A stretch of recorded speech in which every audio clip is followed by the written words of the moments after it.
Hello, and welcome back to another episode of the Evolving Beyond podcast. I'm your host, Caitlin, and today we are going to talk about cultivating your mind, evolving beyond our natural programming. So, last week, I talked about 10 lessons that I have learned since graduating high school. Number 10, I talked about cultivating your mind, your mindset being your internal environment that you have to cultivate daily. So I wanted to kind of expand on that and just talk about one, how to cultivate your mind, and two, why it's so important. Your mind is your internal environment, right? Your mind is essentially where you live for your whole life. That inner dialogue that you have, the way that it talks to you is a direct reflection of the way that you're going to operate in your external world. So the thoughts that you have, the beliefs that you have about yourself and the world around you is directly going to be reflected throughout your life.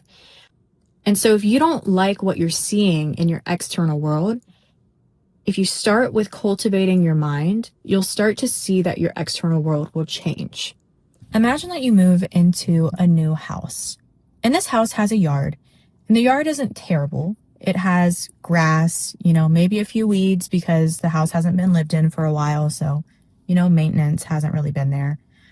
But you have this vision of this dream yard that you want, where the grass is green and luscious, and you have all of your favorite flowers planted. And when they bloom in the spring, it's so pretty and it just smells so fresh. You want a couple of fruit trees that you can go and pick fresh fruits from your garden. And you have plenty of space to do all of this. But in order to get there, it takes some work, right? So what do you have to do? You have to go and cultivate the land. You have to get the seeds for all of the plants and the fruits and the flowers that you want to grow. And then you prep the land, you plant all your seeds, and you start to care for these plants, right? You're watering them, you're fertilizing them, you're making sure that they're getting enough sunlight and taking care of any weeds that pop up every now and then. How long do you think you need to tend to those plants in order to create your dream garden? You think a couple days? Maybe a couple months? No, it's probably going to take years, right? Like a tree doesn't grow overnight. In the same way, we have to continue nourishing our minds and our internal environment on a regular basis. Or else, what happens if you don't tend to your garden? Your plants might grow a little bit, but then the weeds will probably come back. Plants will probably start to die, and eventually it'll just look the way that it did when you first got there. And that's the same thing with our minds. So in order to cultivate a beautiful mind and one that you love to live in, once you plant those seeds, those new ideas and those new thoughts, those new beliefs about yourself and the world, you have to nourish those seeds on a regular basis. And so that's why cultivating a relationship with yourself, it takes work.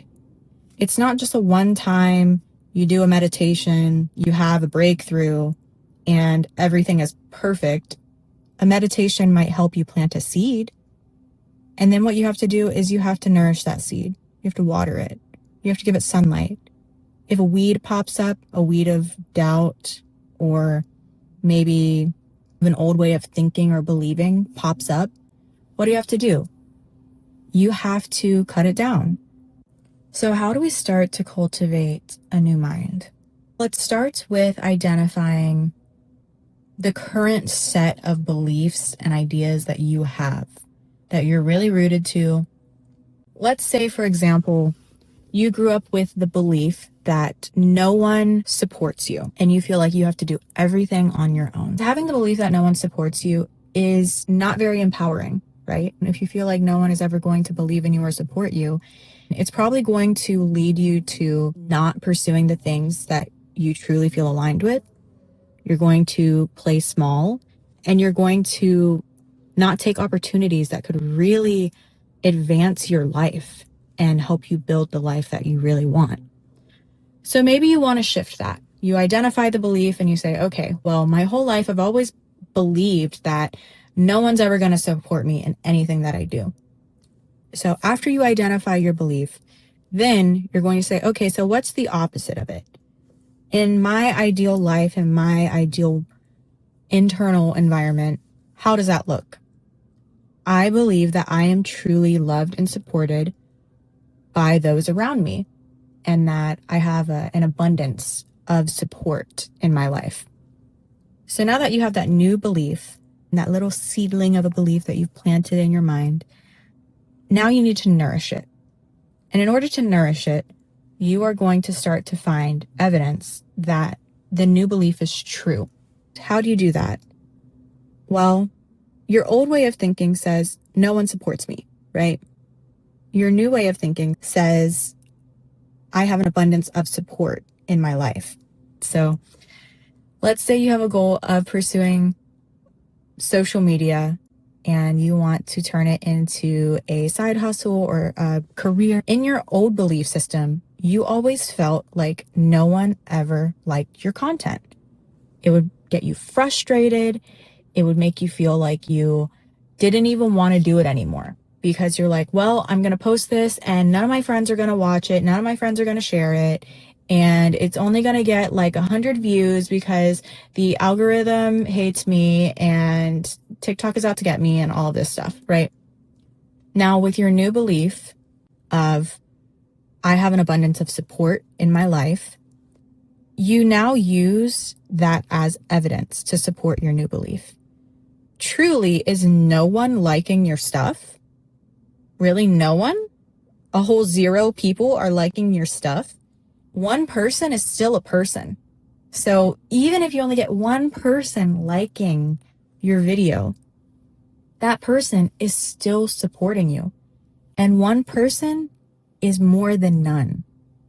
So once you're able to start shifting and saying, oh, okay, I have this belief, I have an abundance of support in my life. I post this video and one person liked it. It's more than nothing. Over time, you'll begin to see that your external life starts to reflect the internal environment that you've created in your mind. So once you see that one person has liked it, pretty soon it'll be 5 people liking it, 10 people. And then one of them will follow you. It'll be a random person that you don't even know. And your content just resonated with them. And they're like, wow, I want to support this person because I really believe in what they have going on. And so every day you start to notice those little things that in the past, with your old belief, you would have said, oh, I'm not supported, to now seeing how you are supported. And over time, the longer that you continue to support this new belief, that new belief will replace the old belief, to where that is just your internal environment now. That is your default setting. But it takes work at first. You don't reap the harvest of a seed on the first day that you plant it, or even a week after you plant it. It takes years. And eventually it'll get to the point where you don't have to do as much work. It's kind of like sustainable on its own. And, you have to pay attention to it every now and then, but it's not going to be as much heavy lifting.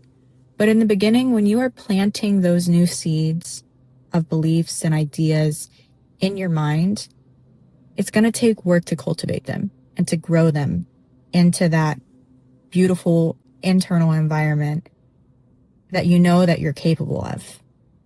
So I encourage you to reflect and think about your internal environment and how you feel in there. Does it feel good? Is that what your dream internal environment feels like? And if not, figure out why. What are the things that are holding you back? What beliefs are limiting you? And then get really clear on what your dream internal state of mind feels like, looks like, and what beliefs do you need to shift to get there? And maybe this is something that you've done in the past and this isn't new information for you, but you've kind of just stopped doing the heavy lifting. Maybe your seedlings started to sprout, but they weren't fully in bloom yet, and they still need attention from you. They still need nourishment. They still need your energy. So maybe it's time to do a little bit of maintenance. You already know what that vision is in your mind. You already know what the dream version of your internal environment looks like and feels like. And maybe you've even felt it before, but it slipped away just because you weren't doing your regular maintenance. And that's okay. Don't be hard on yourself. It happens. Life happens. We get busy and we stop doing those things that we need to do to nourish ourselves. But I hope this encourages you to get back into it. And you don't have to do it all at once. Patience is a virtue. Over time, your consistency will compound and will build something beautiful. That's how we cultivate our mind. It's important because in the same way with your garden, if you don't keep up the maintenance, the weeds will grow back. It's the same thing with your mind. If you don't keep up the maintenance on your mind and your internal state, the weeds will grow back. And it's just how we're programmed. But I say all this to say that things do get better. And sometimes it's just a matter of just having a little maintenance day. Just have a little maintenance day with your internal environment. I believe in you. I'm rooting for you. And I can't wait to see the great things that you do. Talk to you next time. Bye.